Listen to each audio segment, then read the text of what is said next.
दोस्तों आज की इस वीडियो में हम आपको बताने वाले हैं भारत के कुछ ऐसे 5 मिस्टीरियस टेम्पल्स के बारे में जिनके अद्भुत चमत्कार को जानकर आप भी काफी ज्यादा हैरान हो जाएंगे। और ये भारत जैसी एक बड़ी सी सभ्यता का एक छोटा सा हिस्सा है। दरअसल ये देश यानी कि भारत जादू, तंत्र, चमत्कार, भक्तों की आस्था, रहस्य और विश्वास इन सभी से भरपूर है। और भारत में तो ऐसे बहुत सारे अलग अलग जगहों पर मंदिर स्थापित हैं जहाँ की मान्यताएं और भक्तों का विश्वास उसे और भी ज्यादा महत्वपूर्ण बनाता है। जरा सोचिए कि अगर मैं आपसे ये कहूँ कि लोग दीवारों पर चलने लगते हैं, जमीन पर रेंगने लगते हैं और मंदिर के खम्भों पर लटक जाते हैं और अजीब अजीब सी हरकतें करने लगते हैं, नाचने गाने और बच्चों की तरह खिलखिलाने भी लगते हैं। उनके सर के बाल बिल्कुल बिखरे हुए और आंखें लाल हो जाती है और अजीब सी चीखें निकालना शुरू कर देते हैं। और ऐसे ही भारत में बहुत सारे मंदिर हैं जहाँ पर ये सारी चीजें आपको देखने को मिलेगी। पर वहीं ये मंदिर थोड़ा सा अलग है। यहाँ पर 25,000 काले चूहों का बसेरा है, यानी कि ये सारे के सारे चूहे इसी मंदिर के अंदर रहते हैं। ये इनका घर माना जाता है। अब जरा सोचिए, जिन चूहों को हम अपने घर में भी बर्दाश्त नहीं करते हैं क्योंकि वो बहुत गंदगियाँ मचाते हैं और बहुत सी बीमारियों की जड़ होते हैं, वही ये सारे चूहे मंदिर के अंदर रहते हैं और इस मंदिर को ही इनका घर भी माना जाता है। और कहा जाता है कि साल के ये 3 दिन कामाख्या देवी के मासिक चक्र के होते हैं, यानी कि उनके पीरियड्स के दिन होते हैं। और ये मंदिर अपने में ही अलग अनुभव बताता है हमें। अब दोस्तों, आप जब मंदिर जाते हैं तो अपने साथ फूल, नारियल और बहुत सारा चढ़ावा भी ले जाते हैं, लेकिन ये मंदिर कुछ ऐसा है जहाँ पर बिना शराब के तो आया ही नहीं जाता।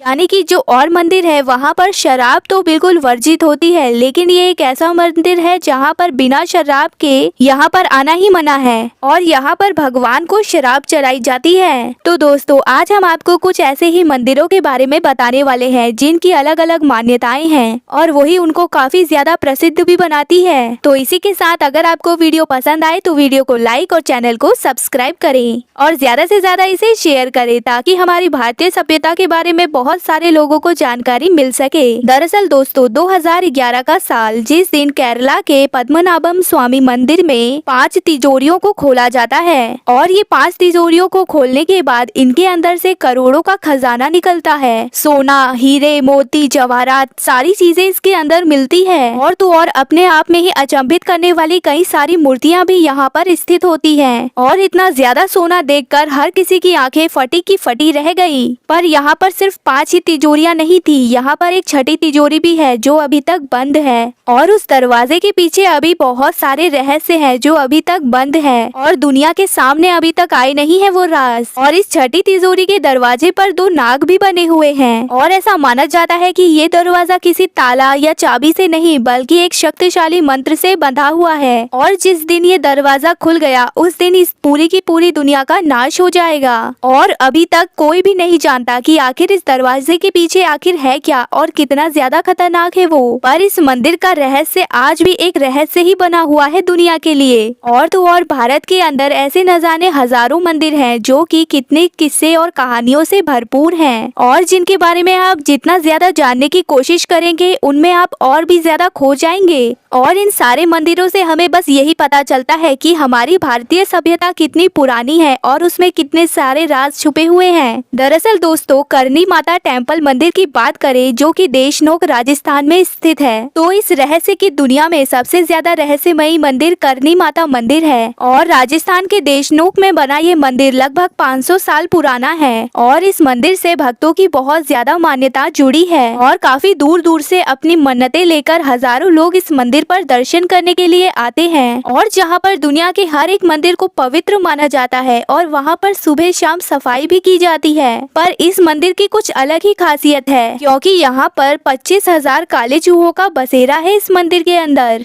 और तो और इन चूहों को दूर भगाने की बजाय इस मंदिर में इन चूहों को काफी पवित्र माना जाता है और कहा जाता है ये सभी चूहे करनी माता के परिवार के सदस्य हैं। और यही वजह है कि मंदिर में काम करने वाले भक्त और पुजारी पुजारी इन्हें अपना परिवार मानते हैं और ये सभी चूहे पूरे गर्भगृह से लेकर मंदिर की रसोई तक हर जगह खुलेआम घूमते रहते हैं और कोई भी इनसे डरता भी नहीं है और ना ही ये चूहे किसी को नुकसान पहुंचाते हैं। नॉर्मली अगर चूहे किसी खाने की चीज को जूठा कर देते हैं तो हम उसे बीमार होने के डर से खाते नहीं हैं और फेंक देते हैं, लेकिन इस मंदिर में कुछ अलग ही होता है और इस मंदिर में चूहे के जूठे खाने को प्रसाद माना जाता है और प्रसाद के रूप में उसे बांटा जाता है भक्तों में। और इस मंदिर की ऐसी मान्यता है कि इस प्रसाद को खाकर आज तक कोई भी कभी बीमार नहीं पड़ा। और तो और यहाँ पर भक्त चूहों के साथ एक ही थाली में खाना तक खाते हैं। और इस मंदिर में इतने सारे चूहे हैं कि इस मंदिर के नियमों के अनुसार यहाँ पर पैर उठाकर चलने की बजाय पैरों को घसीट कर चलना होता है ताकि कोई भी चूहा पैरों के नीचे ना आ जाए। और अगर कोई चूहा किसी भक्त के पैर के नीचे दब जाता है तो इसे काफी अशुभ माना जाता है, लेकिन अगर वही चूहा आपके पैरों के ऊपर से गुजरता है तो उसे माता का आशीर्वाद माना जाता है। और यहाँ पर हजारों काले चूहों के साथ साथ कुछ सफेद चूहे भी हैं और कहा जाता है कि अगर इस मंदिर में इन सफेद चूहों के दर्शन हो जाए तो ये एक काफी सौभाग्य की बात होती है।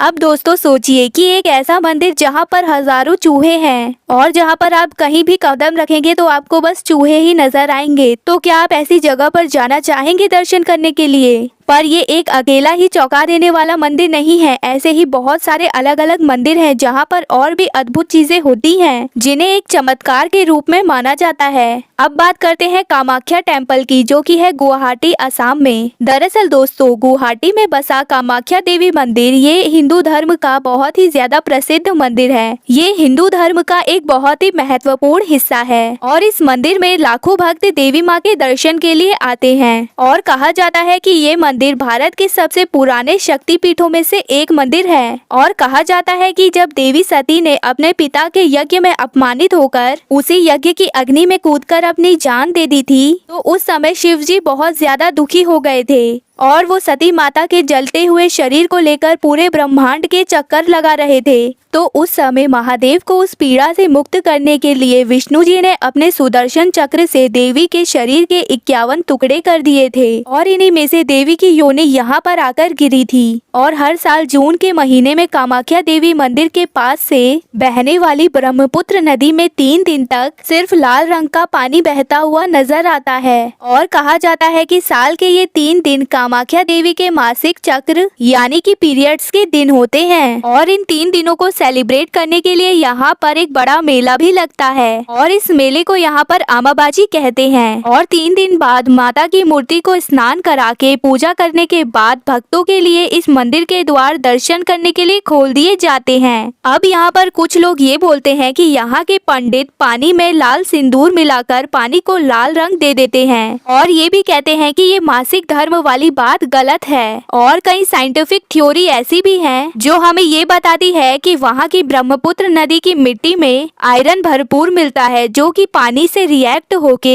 लाल रंग को प्रोड्यूस कर देता है। पर आप ही जरा सोचिए कि एक पूरी नदी का पानी अगर लाल रंग का करना है तो कितने ज्यादा सिंदूर की जरूरत होगी और क्या ऐसा करना पॉसिबल भी है? और अगर मिट्टी में आयरन मौजूद है जिस वजह से पानी का रंग लाल हो जाता है तो ये नदी का रंग सिर्फ 3 ही दिन लाल क्यों होता है? और यहाँ पर तो सभी भक्त इसे कामाख्या माता का चमत्कार ही मानते हैं। और ये मंदिर तंत्र विद्या के लिए भी काफी ज्यादा मशहूर है और इस मंदिर में 10 महाविद्याएं भी वास करती हैं जिन्हें तांत्रिक ट्रेडिशन में हाईएस्ट गॉडेस मानते हैं। और ये 10 महाविद्याएं माँ दुर्गा के 10 रूप हैं। और अम्बुबाची मेले के दौरान यहाँ पर बहुत सारे तांत्रिक भी आते हैं जो पूरे साल भर बाहरी दुनिया से दूर एकांत में अपनी तपस्या में रहते हैं। और इस मंदिर से मिलने वाले पत्थरों को काम्या सिंदूर के नाम से बेचा जाता है और कहा जाता है कि इस काम्या सिंदूर में लोगों के दिमाग को वश में करने की ताकत होती है और इसीलिए इसे वशीकरण सिंदूर भी कहा जाता है। अब दोस्तों बात करते हैं काल भैरव मंदिर की, जो कि मध्य प्रदेश में उज्जैन में स्थित है। अब देवी माँ के साथ नाम आता है भगवान भैरव का।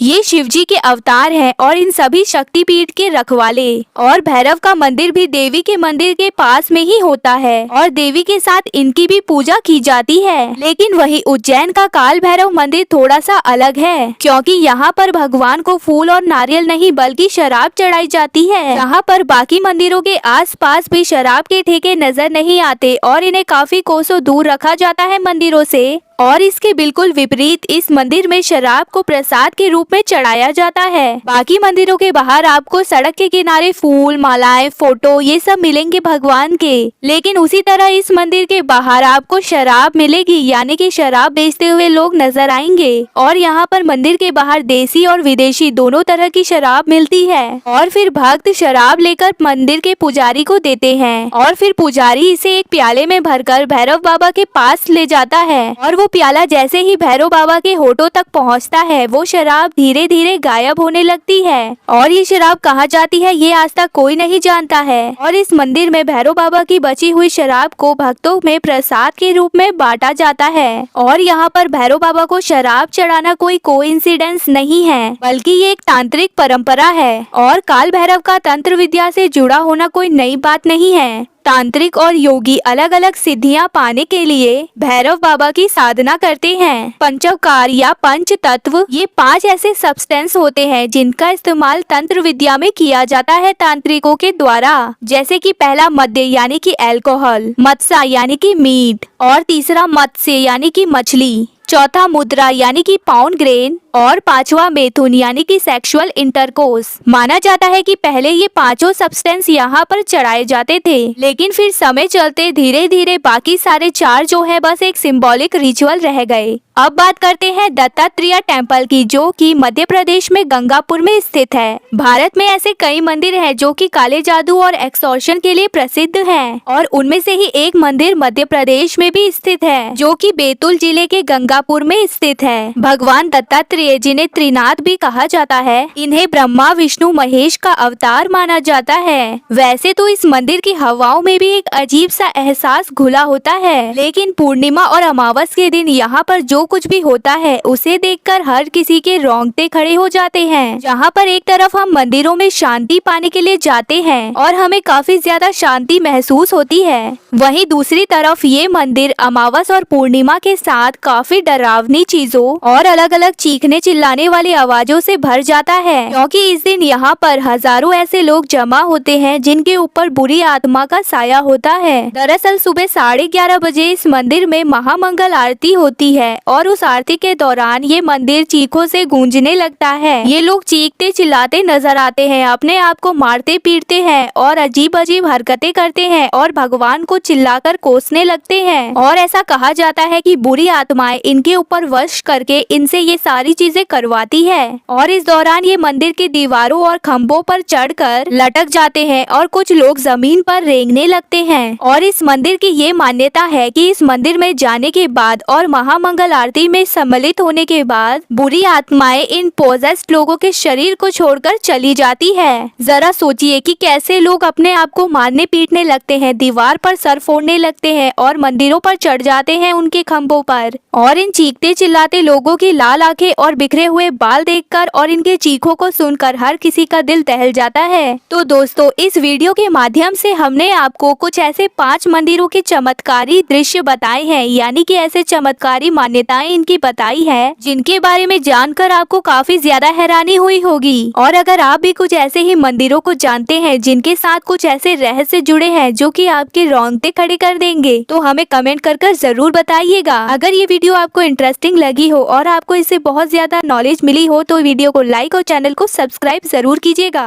मिलते हैं ऐसे ही एक अमेजिंग टॉपिक के साथ हमारी नेक्स्ट वीडियो।